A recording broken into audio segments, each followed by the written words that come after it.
All right, so you guys are in York. I just took a little bit of time out while you were gone, Artem, to talk to Brian about the spell that he found. Actually, two spells that he found that are interrelated. Okay. So he can determine whether or not he ever actually wants to cast them. Uh-oh. Oh, What's the shit. verdict? Oh, I'm doing this tomorrow. Okay. So you guys. So I think okay. So they drive you back to London to have you to debrief you. So that is part of it. So what and all are you guys going to tell them about this whole get put together?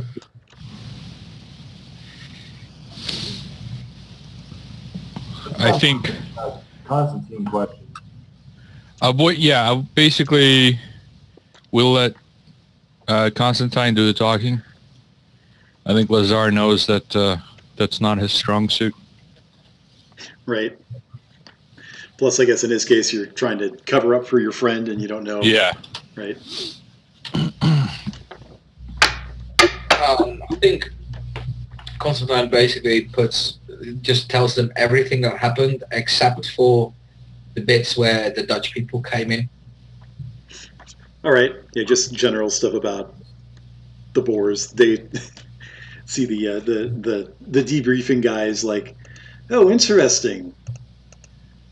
The Boers, they are. Did anybody come in from your Dutch colonies to speak with them? No, but he would have left the whole bit about the Boers out, I think. Okay, so all right. I mean, I take it this was a small part of this big binder, or was the binder about that? Well, the original thing that you got, the research that the guy did that was in that first binder that he created himself had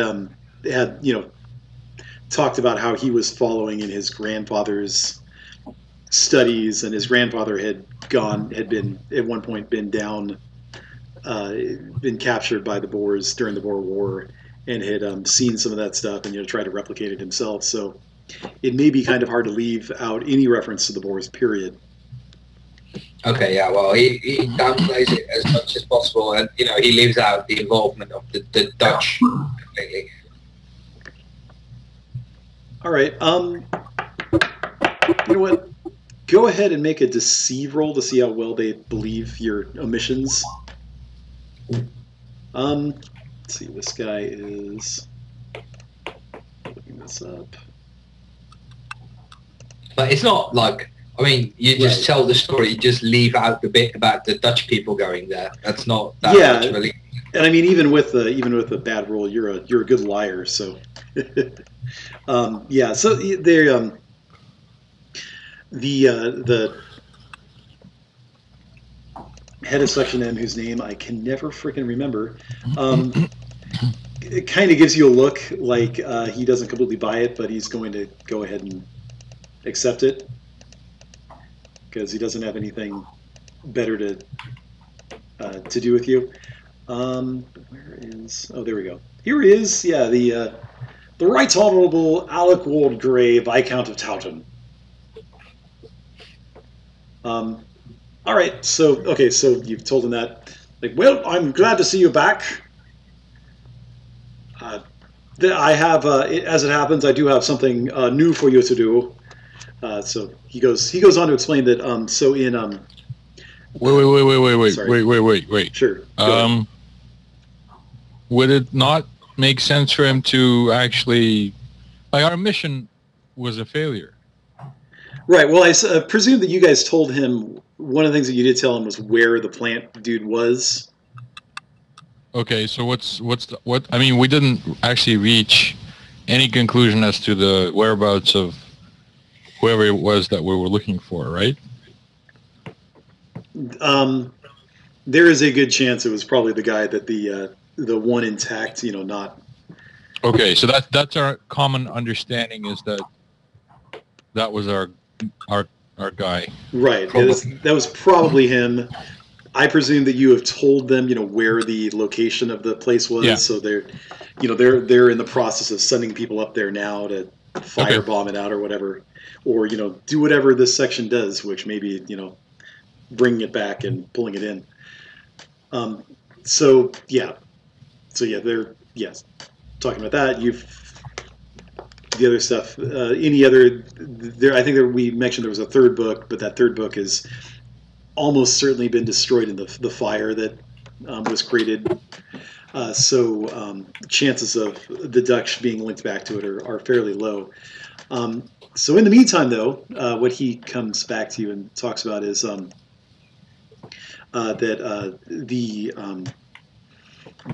that sorry, so there. Getting up to the right page here. There is a the Czechoslovakian government in exile is located in London, and they have indicated that there is there are possible atrocities occurring near a castle, and they want to get some people over into that area so they can perhaps either alleviate the atrocities or, knowing the British, find out about them to for propagandist purposes. So that's kind of their thing. There is a priest that he wants you to meet up with, and do you have any questions? Yeah, Constantine has a question first about this mission that we've just undertaken. Sure. And that's, why the hell were there that many Nazis in Yorkshire?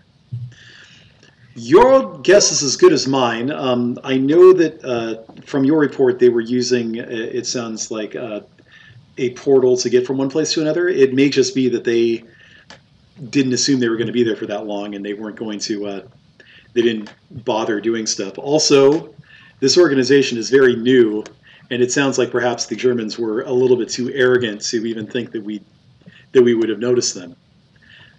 I don't imagine they'll make that mistake again. So, this portal technology sounds pretty neat. About those portals, how exactly is that achieved? Oh, you're saying you want to understand that spell. Well, actually, let me go ahead and so they Brian, I'll let them hand you that spell. It is the sanity cost is 0, so it's fairly easy to make. That's my favorite sanity cost. I mean, that means that he's got to roll against the 0, so it still means he probably doesn't take much sanity or anything most of the time he casts it, so there's that. Now, the one thing is, though, of course, getting back over there is not easy, and that's one of the things that's kind of perplexing them about the situation with the Nazis up in Yorkshire area, was that you have to have some kind of physical tie with the area that you're doing this portal to. Otherwise, you run the risk of teleporting into a solid object or something. But they seem to have known exactly where they need to go up there, and so it's kind of worrisome. There may be a spy up there, but they're not leading you onto that. They're not sending you onto that particular mission. They've got other people that are going to try to handle that. In the meantime, though, you've got the portal. They might be able to portal you into Czechoslovakia, but you kind of have to know somebody out there, and I don't know if you would or not. Well, I know somebody there. Right. And there's the Czechoslovakian government in exile, and I take it one of them is bound to visit the area at some point. Right, yeah, the Czech government in exile definitely knows the area well. The problem is they are stateside, sorry, they are in England. The trick with this is you've got to know where somebody is, exactly where somebody is, at the moment that you're casting the spell. Like a laser sight for a missile. There's got to be a guy that has there, something like that. Yeah, kind of like a spotter, but yeah, it's you create the portal in reference to where this other person is, and between them, and it's all very complicated with ley lines and everything. But yeah, that basically is what it comes down to. But yeah, I mean, if somebody knows I have underground contacts Right. Yeah, and that was it's possible, maybe like for example, Artem might know somebody who's like in a hospital nearby. I don't know. Just thinking like somebody who never moves from a location.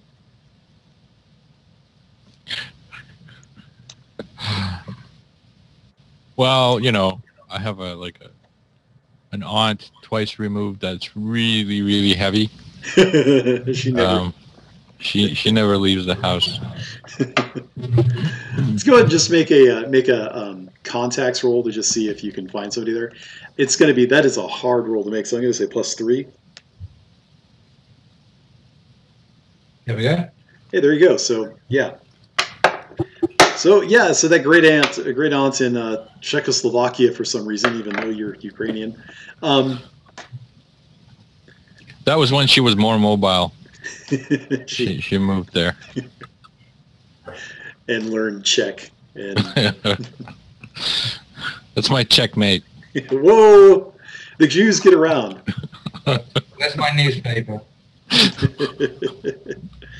All right, so you found the person there. As long as they're where you think they're going to be, you should probably be able to get out there. Okay, but yeah, so I mean, otherwise, so their thing is report the atrocities, see what you can do to stop them, and as always, kill Hitler.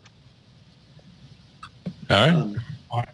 Okay, so Constantine is not very amused by this proposition because he says, we barely managed to get up to Yorkshire intact. We blew up God knows how many Nazis on the way, and now you're asking us to go into occupied Czechoslovakia, where the German Wehrmacht is still very much in evidence at this point, I take it, and traipse around there. We're going to need quite a bit of gear. We're going to need to make some very good plans because I don't intend to end up in some kind of Gestapo torture chamber. Oh, they're not that bad. Well, with all due respect, if we had somebody better to send over there, we certainly would. Unfortunately, we're structurally within right now. Comfort. And you must realize that having seen some of the weapons that they have to employ against us, the fate of the entire world is at stake, sir. Perhaps we could visit your quartermaster before we left, though. What is it that you're wanting to bring along? Please bear in mind that you are going into a foreign country, and you may not be able to. You're going to have to hide anything that you take over there. Well, first of all, we're going to need some proper, movable radio equipment. All right, we can provide you with that. Is something we can provide you with. Is there a radio man in your group? No. Well, Val maybe. I mean, Val is all kinds of technical. They could probably maybe send him in later or something. But yeah, this time of course the radios, portable radios. You have to strap one on your back and walk around with them. There are one of the problems that we've got with the Czech resistance is it's kind of crumbling, so there's not a lot left of it. But there are outlets over there if you can get in touch with the Czech resistance to be able to report back to us as well. And of course, you had mentioned your desire to not be tortured to death in a Gestapo prison. So here, sir, he hands you all a pill. Oh, all right. So yeah, there you go. What is this? Some kind of laxative? What are we? No, don't put that in your mouth. That's cyanide. Oh. Okay. Well, one of the things that Constantine quite wants is he says, I want your best forger, and we're going to need some German documentation, some identity papers, or some Czech identity papers. We're going to need to build our covers. All right. I can whip something up if needed. We don't have a lot of time with this situation. If we wait too long, you may be reporting on a past atrocity instead of saving the people there for one, but we can certainly see what we can do over the next couple days. Yeah, because I don't know, this whole thing might fall down the first moment a German soldier says Ausweis bitte, and that would be a bit of a shame. Right. Artem's like, or Lazar's like, what did you just call me? So sure, yeah, you know, we like I said, we only have a couple days to do it, but we can definitely see what we can do as far as that goes. Sure. Did you have anything else? Does forging stuff fall on the tradecraft as well, like forging papers? Yeah, that would be definitely be a tradecraft thing. You can try and. Okay, so because I said basically just get me all the supplies I need and I'll do it myself. So I'll know it's done well. All right. So are you? So you're. I think you probably have more experience creating German documents than Czech ones, but. Yeah, if he has something to copy off of. Right. Yeah, I guess, yeah, there's the, well, so, yeah, we can get you in touch with the Czech former government. Perhaps they can provide you with some of the kinds of documents that they might have used. I imagine German documents should work as well, no? Yeah, they should, yeah. Yeah. Wouldn't they be the only documents at this point? Oh. Thing is, how's your German? I'm a mute. I'm a deaf mute orphan boy. Traveling around occupied Czechoslovakia just with a machine gun. Yep, that's me. Just trying to get by, sir. No, I think what would be the best thing is if the non-German speaking members of our group get Czechoslovakian papers and the German speaking ones get German papers, so we can... Okay. Right. Yeah, the actual what's going on in terms of, you know, who is doing what out there is a little bit blurry to at least this section of British intelligence. So yeah, they can only help you so much. I mean, they can, you know, they can get you in touch with the Czech government exile, so you can talk to them. They've got some German papers they can, you know, help you copy from. Which one of those, you know, is going to be the ones that the Germans are, you know, the people running Czechoslovakia are actually going to be caring about is another matter. Okay. Well, he'll just do double sets then for both, like a set of Czech identity papers for everyone and a set of German identity papers for everyone to cover the base. Okay. Okay. So let's yeah, go ahead and make a tradecraft roll then with both of those. So does that qualify as crafting a disguise? I reckon it would, wouldn't it? No, it's not. It's not. Literally crafting a disguise is crafting a disguise. Like putting stuff on your face and your body. Dressing up the uniform, that was crafting a disguise. Yeah, but that's camouflage. I mean, forging identity papers seems like a pretty vital part of crafting a disguise. I'm not sure that I know. I like where this is leading, because you get into a combat and you're like, well, you know, feinting is basically disguising your left hand. So I throw a feint to create an advantage. So that is disguise. I got to shoot my gun at him using my disguise. I think you're kind of pushing it there, John. Like, if you want to disguise yourself as someone, crafting the right identity papers would seem pretty high up on the list, wouldn't it? I think that forgery is a different skill than disguise. Yes, I think that being able to tell at a glance whether or not somebody is somebody else is like a totally different skill than being able to create believable looking papers. There's a but this guy's an infiltrator.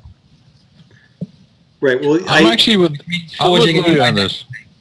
Yeah, I mean, I get your point. I think I believe what you're trying to do is you're trying to use your master disguise for the +2 stunt. Yeah, that would be too broad. Fair enough. Yeah, that's still a solid roll. So you actually go and make 2 rolls. So that's going to be for the Czech. The other one's going to be for Germans. German papers. Okay, so you needed a 4. Because you don't have a lot of time, and it's not easy to make a convincing looking stuff in a couple days. So the actually needed a 3 sounds better. So with the Czech papers, you make them; they look fine. The German ones, we need to make some kind of just minor, like, penalty to them. Like you haven't had a good look at like Nazi papers since they took over Poland, and maybe they've made some minor changes that you're not quite aware of. If that makes sense, they're still good. They still look close enough to where you can, show them and they'd be fine, and maybe talk your way out of it if, there's something newer that's come out since then. But yeah, they maybe are. Right. Sorry, go ahead. I said okay. Okay. All right. So you've done that. Is there anything else that you were looking for in terms of supplies before we send you out there? Well, I just stock up on basics. I know we're not really keeping track, but ammo, dynamite, grenades. All right. Lazar takes all the grenades, and I'll take a couple. I want nothing but grenades. Do you have a gun that shoots grenades? Oh, that's a good idea. They should invent that. Constantine's going to do himself a German uniform as well. Oh, yeah, that's a good idea. Now that would be a disguise. So yeah, go and make a roll for the to see how believable the uniform is. 4 DF, wasn't it? Well, yeah, then plus your disguise. So 4 DF plus 6, right? Sorry. Yeah, so that definitely made it. So you've got.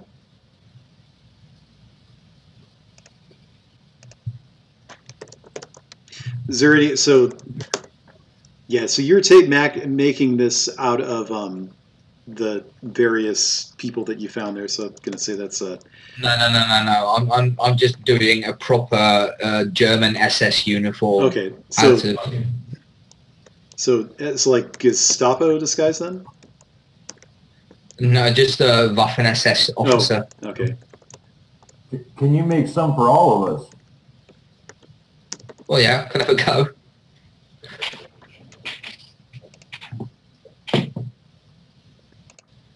Sure. Yeah. So I mean, if you want to do it for other folks, you are more than welcome to.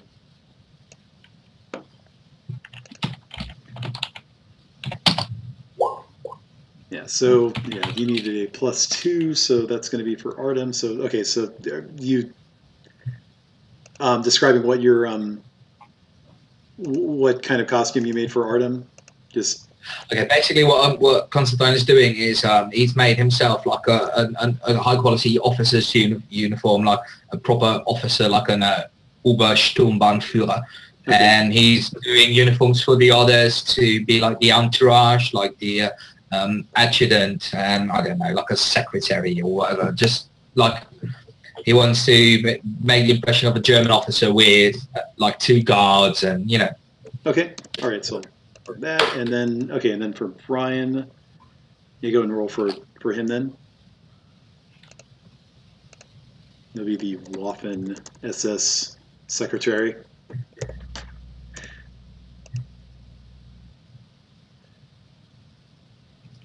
This gives you the advantage that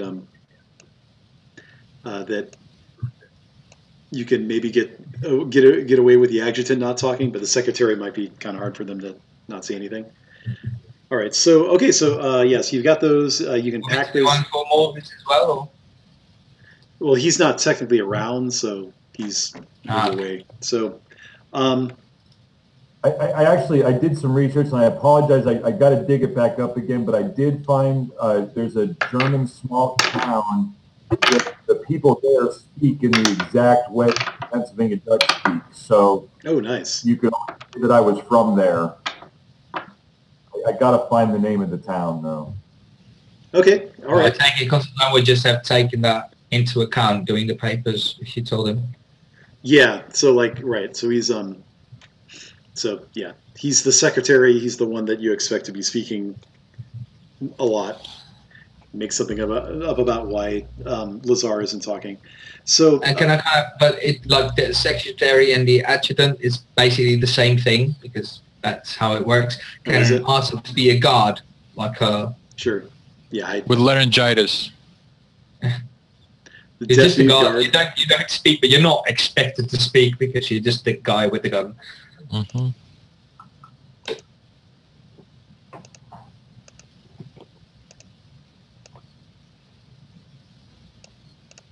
I didn't know that adjutant and secretary were the same thing either. So yeah. Well, I think that technically, you know, like military staff, they don't really have secretaries as such, but like the adjutant is the guy who would deal with secretarial duties for a high member of staff. Copy.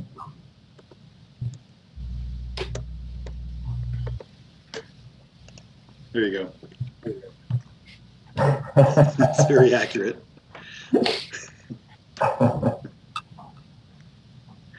All right, so okay, so you got those. The leader of section M says, okay, those are really, really nice uniforms. You should work on those for us outside of things. I will say that I would recommend maybe not wearing those in, maybe just going in regular civilian clothing, because the people in Czechoslovakia at the moment aren't terribly happy to be seeing the SS officers around all over the place in particular. And it may be hard for you to infiltrate your way into the resistance if you are wearing nothing but SS uniforms. Yeah, that's fair enough. But they're there. Okay, let's see. So was there anything else that you... Well, we're going to need some German weapons. Oh, yeah, of course. Yeah, you guys can, I mean, they've got enough of like, the small, like more MP40s and... yeah, Constantine switches his Colt for a Luger, that kind of thing. Sure. I already have a German rifle, so I'm going to stick with that. Yeah, and they're doing a lot of other little things like they're taking your wallets, replacing them with, and I assume that was part of what Constantine's doing is replacing everybody's personal IDs and whatever with just fake, realistic looking German paraphernalia. So if you get caught by somebody, they've got that in there. You don't have like a paper saying, "Hi, welcome. This is John from Disneyland. I sure like America. Germany sucks." So that sounds good. Sorry, just looking at the adventure. All right. Do you have anything else, or? Yeah. What's the plan for exfiltration? Well, that is a good question. So, with Killian knowing how to, now that we've granted Killian this the knowledge of the spell, I guess that's what you've been learning the last couple of days while Constantine's been doing all this other work. We should be able to just bring you. They give you the name of somebody who's in the tubercular ward in one of the hospitals in London, so you can kind of fixate on him for when you get back in. So you should be able to just come back in when that happens. Please don't return though until we've got evidence on this at least. We'll try. And this is the moment when Constantine hands him an invoice for the previous mission, itemized. Oh, jeez. And those Nazi uniforms he just made, they're on there already as well. And 10% for his manager. Just without it, he takes just a really brief look at it. It just looks at you and with a look of disgust because he is, an English royalty person, a proper English gentleman never deals with money. So he just, yes, I'll give this to my secretary. Very well. I'd like to point out that in America, they would have handed us the uniforms and they would have given us directions and actually had radio contact with the underground as opposed to us having to find our own contacts. If you were in America, you would not even be in this war right now. Now, would you? Would you? Yeah, he's not happy. You're lucky you're the only people that I can call in here right now. And believe me... Someone playing a pan flute in the background. Is it just me? Yeah, I'm hearing it too. Oh, no. There's an ice cream truck outside my my window. Sorry. I'll take a nutty buddy. All right, so... Jeez. Yeah, so he's doing that. Oh, that's right. Yeah, you still wanted to get in touch with your dad, I would assume, before you leave Constantine. Yeah. All right. So, yeah. So you can, you're in London. There's, a million different ways to get in touch with him. So I think it's easy enough for you to. There's already something set up. Like he's already got like this pad. His dad's already got a pad. I mean, they're spies. They've got ways to get in touch. Coded. Right. I mean, in fact, I think, you probably, like, as soon as you got to York, like, you just sent something out, like using a code that the two of you know between the two of you, just, really briefly talking about what you found, just via telegraph. So, even if the English were to intercept that, whatever, they won't know what to do with it. So when you get down there, you have a note waiting for you where your dad is saying is just seems to be very interested in the information that you found about the Boer folks, and that he would really like to talk to in person at some point in the near future. This strikes Constantine as a bit odd because before he set out, his dad was. It seemed like he was losing his edge a bit. Like he was a bit dissolute, and he was kind of obsessed with his new hotel project. So it doesn't ring any alarm bells or something. He thinks it's weird that his dad is suddenly so interested, while Constantine just kind of got pawned off on the English before. Right. But he doesn't say that to his dad, obviously. Well, you're getting it back on a one-time pad. You're assuming this time around he's probably sending you something. You're sending him back something. So, you can set up a time with him. Of course, you're going to be in Czechoslovakia for the next little while, so I don't know how easy that'll be.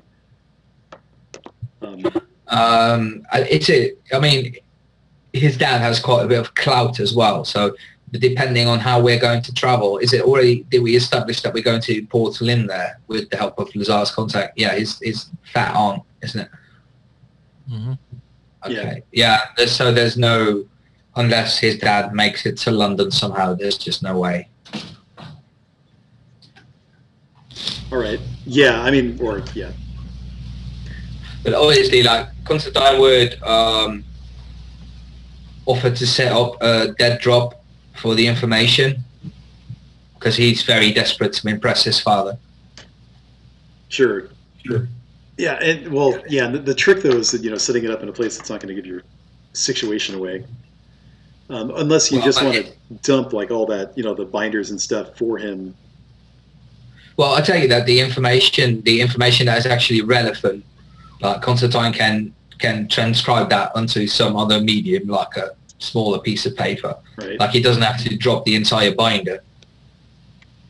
So yeah, it's London, so his dad's bound to have some people there. Sure. Considering his line of work. So I take it would be that hard to set up like a dead drop where Constantine drops this information and one of his father's goons picks it up. All right. Yeah, that sounds good. So yeah, that would be, and that's if you're just writing really high level, like just a page or two of like the information that you found in there. That seems like the kind of thing that you probably get away with putting together, in between, like making disguises and forging stuff. Still going to a lot of work. There are other forgers like the day-to-day items. I assume they've got Section M's going to have people there that would be able to help you out with that at least. Yeah, but and this dead drop is not. They're bound to have something agreed in advance, for all the major European capitals. So all he basically has to do is write the information down in code and drop it in a prearranged place. Right. Yeah, I was just thinking of like how long it would take you to transcribe the information and to be able to drop it. But if you're only giving like a high level overview, then that should be and you know, take into account that the Dutch government is at the time in London as well in exile. Right. So yeah, in fact, at least one of the people that was mentioned, whose grandfathers were mentioned by name in that, are part of the government in exile. All right. Well, he won't alert that person. Right. Is Constantine sharing any of these goings on with anyone else? Not the communication between him and his dad. He's keeping Achtung. All right. But he did say, like, he did tell you guys in the car, he did say that he was going to use his network to look into it. That's basically what he's doing now. All right. So, yes, you go out. I mean, and, you know, you go out to deliver the dead drop. You do notice that there is a guy on your tail when you go out there. That's a thing that you notice automatically with your awesome tradecraft skills. Well, I tried to shake him, obviously. All right. Go ahead and make a tradecraft roll to do that.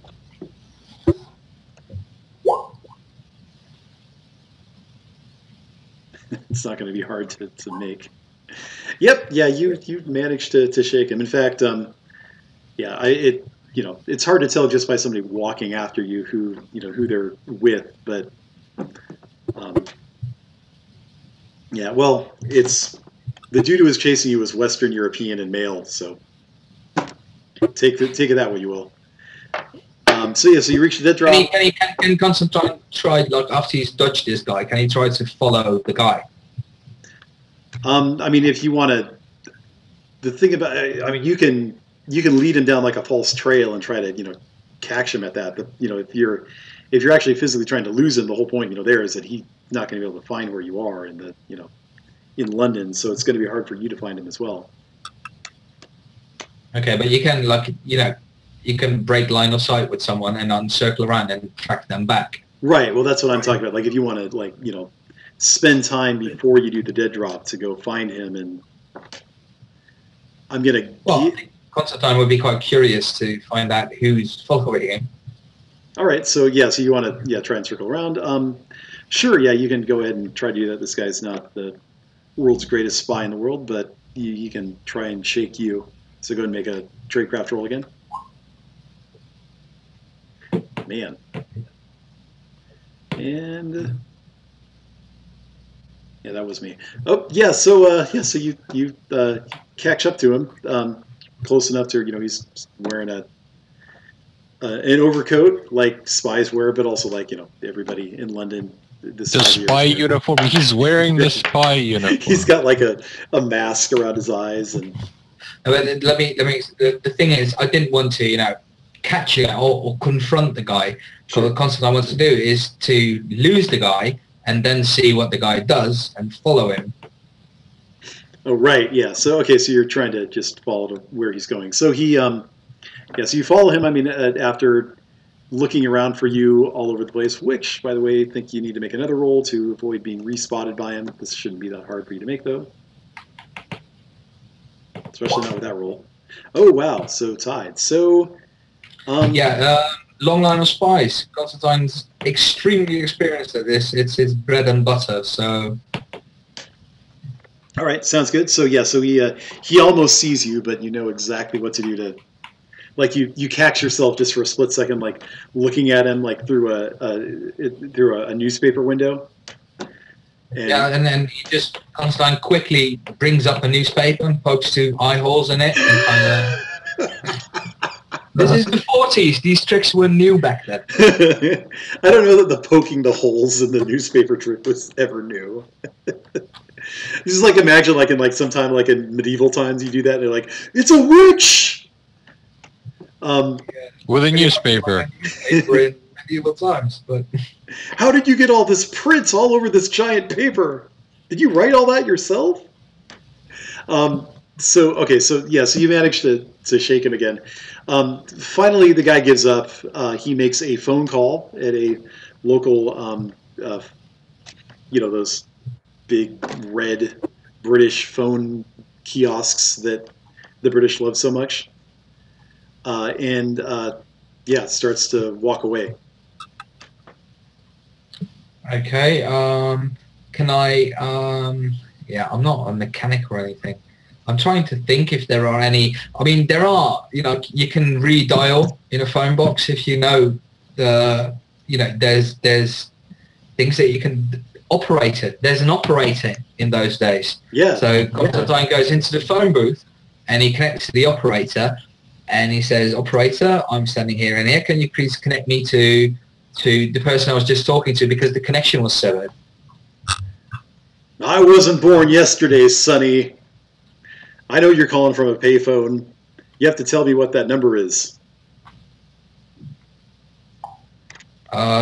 Okay, that would be a bit hard. So, yeah, that don't work then. I mean, you can try and lie. Can he not like spin a story to the operator? Sure. Yeah, for sure. Yeah. That's what he's doing. He's saying, "Operator, I'm standing in this booth," and obviously she knows he's calling from a phone booth because. Right. So he's saying, "Operator, I just got disconnected. Could you please connect me again to the number I was just speaking to?" All right. Yeah. So that's a deceive roll. Yeah. So yeah, she's buying that hook, line, and sinker. She's my long lost brother. I just called him, but I forgot the number because is it 1267 or 1268? Oh, 7469, sir. So you end up ferreting the number out of her, and also she connects you to it as well. So you call the place. Hello, Morton's Laundry Shop. How may I help you? Okay. Did Constantine overhear anything like when the guy was talking before? Because these things aren't exactly soundproof. Right. I mean, you probably don't want to be right up next to it because he would have noticed you if you would have been there. But he wasn't in the booth for that long. It's not a. I mean, you've seen the British phone kiosks. They're enclosed, and unlike American booths, they're you can't see into them. Okay, he hangs up. He doesn't say anything. He hangs up. All right. And he, like the very next time he sees Viscount, what's his name again? He shows him the number and he asks him if this is one of theirs. All right. So yeah. So you're. I think we still have time before the trip goes. So yeah, you return to him. Show him the number. It's like, why do you want to know that information? Because I was followed, and I don't like being followed, and I would quite like to know if you were following me, and if so, why? Well, I can tell you with complete certainty that that's not one of our people. He takes the number, writes it down. I will look into this, and I can't necessarily tell you that I'll come back with an exact answer, but I can maybe get in the area. Could you do so rapidly? I can be as rapid as I can. These things take time. Obviously, he gives the guy the name of the laundry shop that the person on the other end of the line answered with. Oh, I get my laundry done there every week. No, just kidding. Okay, yeah, he takes it down. I will definitely look into this. I mean, at this point, you're only probably a few hours away from needing to go yourself, but he's got the information for when you need it. Fair enough. Is anybody else doing anything while we're... Sorry. Oh, sorry, yeah. No, I know what you're saying. Then he would go back and do the dead drop. Okay. As arranged. All right. Okay, anybody else doing anything while Constantine is doing all the work? I'm probably researching, preferably in a church somewhere, some of these spells, and probably practicing the teleport thing. Okay. All right. Yeah, you probably don't want. I mean, like you can, go through the motions like slowly. You don't want to actually probably cast it because every time you cast it, it's going to cost you, sanity. But yeah, you can certainly try and work with that. One thing that you do discover is that there was that reference to the lever bonus. You do discover that there is a copy of the English language version in the British Library. The British Library, of course, has a whole bunch of older books they have available. Obviously, it's not the easiest thing to get to for a civilian. Don't even remember. I think the British Museum was open to the public by 1940, but yeah, this collection of the British Library still wouldn't be open today if it existed. Well, I request from M. Section M? Section M to get that book. We need this book. Are you sure you need this book? Because let me tell you, once you read this book, there is no going back. Oh, I need the book. Okay, we will get it for you. I know that it will take you quite a while to take in the information that it has, but rest assured that it will be waiting for you when you come back. Okay. And Lazar, you doing anything or Drinking. Totally saw that one coming.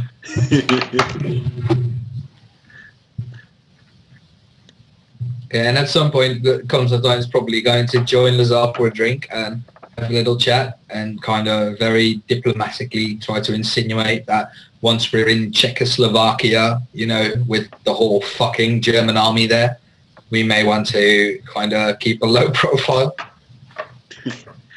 You realize that you don't actually speak German, right, Lazar? So bear that in mind. I speak grenade. Yeah, that's exactly the kind of thing that I was alluding to. All right. I'll go ahead and take the opportunity to share some of Grandpa's finest homemade whiskey.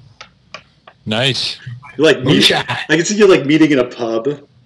Everybody's drinking beer, and then you're walking in with your own. First of all, you're walking in with your own alcohol, which of course the English aren't going to like. Well, a little side flask, you know. Little hair of the dog. I think that's what you drink in the morning when you're drunk. Well, yeah, but we didn't specify a time. I mean, we saw some terrible shit. Obviously, we're going to be drunk in the morning. It's the only time that Constantine could get out of work doing all the forgeries and stuff. Besides, this is the 1940s. Everyone was drunk in the morning. And smoking. All right, so okay, you get together. Soon Louis still, Constantine's still not being completely forthright about why he's not, why he isn't giving the information away to the English, but yeah, not like those details. I mean, what he's told the others. I mean, it's true. None of it is a lie, but obviously he's not being completely forthright in his distrust of the English, or you know, that the fact that knowing these things about Dutch politicians can possibly be very advantageous for his family. Okay, sounds good. So, okay, so otherwise though, the Viscount determines that probably the best time for you guys to infiltrate into Czechoslovakia is in the dead of night, just because it's probably going to be easier on all counts for you to stash your equipment, get out of the area without anybody seeing you, that kind of thing. It's sometime other than say the middle of the day, for example. So they schedule let's see here. How far ahead is Germany? This is going to say midnight, so that'll probably make it 2 or 3 in the morning Czechoslovakian time. Well, in German time as opposed to Czechoslovakian time. Well, London time as opposed to Czech. Just time. 1 hour difference. So only 1 hour. Okay. All right. So well, depending on daylight savings, but 1 hour generally. Well, we want to be exact here, so yeah. Okay. So yeah. So you're all right. So they schedule this for 1 in the morning then, so you can get into Artem's great aunt. Lazar's great aunt's place at 2 o'clock in the AM. She'll be very pleased to that magical gate opening up. People tumbling out. Hello, Auntie! That is Yeah, part of the issue. I mean, well, better then than at noon when she might have guests over or something. Can't we just call ahead? If you could find a way to call into Czechoslovakia at this point, then sure. If she has a phone. Hello, Auntie. Long time no see. Yeah. Hey, if a magical gate just happens to open up in your room at night. All right. So you do that. If Brian wants to cast a spell, he can go ahead and do that now. Sure. Now, what's the process for this? Let me look up the spell itself. So, like I said, the sanity cost is negligible, and there's enough people around. Actually, in this case, there are other people who can help you out with this. So you don't need to spend any spell energy on this either. So your sanity cost is 0. So what you got to do is just make a will roll against 0. A will roll. So yeah, so made it with style. Oh, sorry. Actually, no, that's not with style at all. You did make it. That's the good news. But your effective will goes down by 1 for sanity checks until you get the good night's sleep. So you want to do that. But you do manage to open up the window.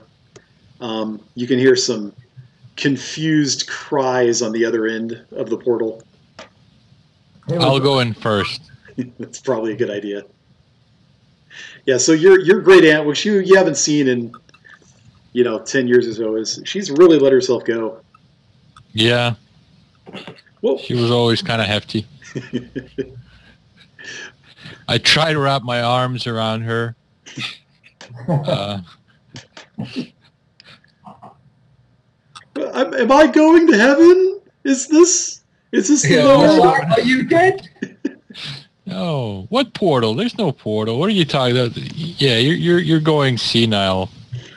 And who are these people coming in after you? Oh, these are my friends. We were just stopping by, We were in the neighborhood. Thought we'd stop by, say hello. Hungry. She starts fussing, I imagine, trying to heat up some leftovers for us. Right.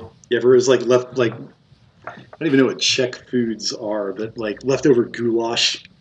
Close enough. They go as heavily into sausages and stuff as everyone in that region. So. Right. I imagine she would be Jewish, although there would be Jewish food and Oh yeah, well because all your contacts are probably going to be Jewish, so yeah, some matzo, some latkes and stuff. Maybe pork sausages. No, I don't think bacon would be found in this household. Some soup made from baby Christians. So at some point, Constantine will probably go, so you're a Jewess living in Nazi-occupied Czechoslovakia. I don't want to spoil the surprise for you. Yeah, you might want to get out.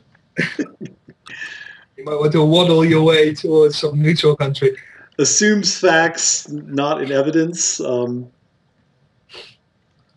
Maybe. All right, so we're there. Yeah, so you're in. So I assume you're starting to pack up your stuff. Often so where this is, and I'll get you guys a map here next week. Where this is, there's a couple of towns to the south of a large castle, and the castle is kind of sort of where where a lot of the atrocities are supposed to be taking place, supposedly. That being said, you hear what could sound like a car backfiring from a couple houses away, but given that this area probably has no cars running around at 2 o'clock in the morning, it is likely something else. So a gunshot. Right. What we heard is a gunshot. Okay. And this is where my aunt's house, right? Yeah, your aunt's house. It sounds like there's something down one of the streets. And we're in the middle of the night. Yes. Okay. I'll ask my aunt who lives down the street in that direction. The Gewauchsteins? I don't know Czech names at all. I don't know. Well, there is the, well,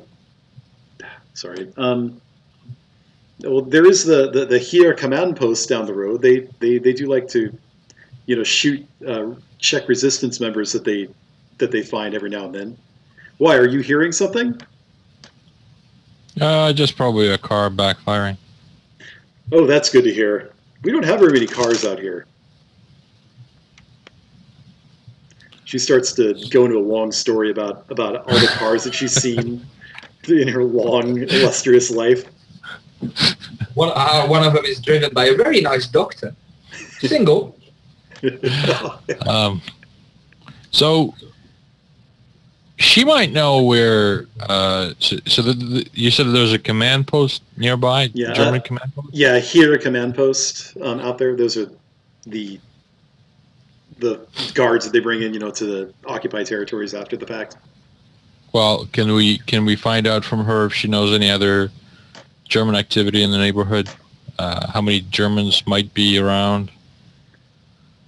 You do know that we were annexed by them in 1938, correct? Well, she starts. Yeah, I heard about that.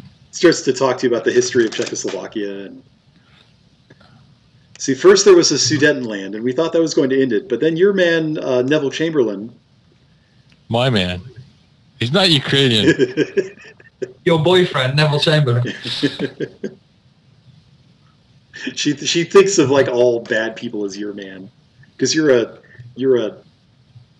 bad person. So exactly. I imagine because she lives in this neighborhood, she probably talks to all the old ladies in this neighborhood. She probably knows if there are German patrols at this time of night, if there's a curfew, if there's anything like that we should be aware of. Yeah, there absolutely is a curfew, and of course you're well past it. There are patrols around, although there's only so many squads, especially at night. So if you're hearing somebody if you're hearing gunfire in one area and that happens to be them, then chances are there's not another squad that's patrolling at the same time. How big are the squads? German squad size. I don't know German squads. You take me for some kind of Nazi, sir? How many Nazis do you see when a bunch of Nazis exactly? walk by? It's not like she should know that information. Between 8 and 10. I mean, it's squad size. Because basically what we're trying to figure out is the threat size, right? Like before we jump in, she should be able to give us some indication. Yeah, Constantine is very heavily opposed to going outside and checking out that shot. That seems just like a very poor idea. What could go wrong?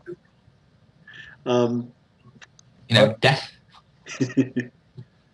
Possibly using my soldier skill, my guy knows that a German rifle squad is 10 men. Oh, there you go. Yeah, that sounds about right. But yeah, somewhere around there. I mean, it's a regularly fully stocked squad is going to be 10 men, but yeah, there's always somebody. Constantine says, even wearing my SS uniform, I can only work with them if there are 6 to 8 black men there. That's if you wear your Santa Claus uniform.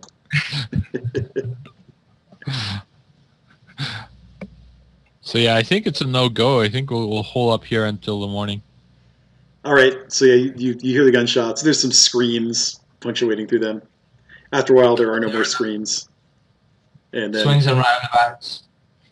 Not swings. When there are Nazis, you're bound to hear some shots and screams. And then the Tyrannosaurus Rex's attack. All right, so then the morning comes. I think, you know what? I think that's probably a good place to end, if that's cool. You guys?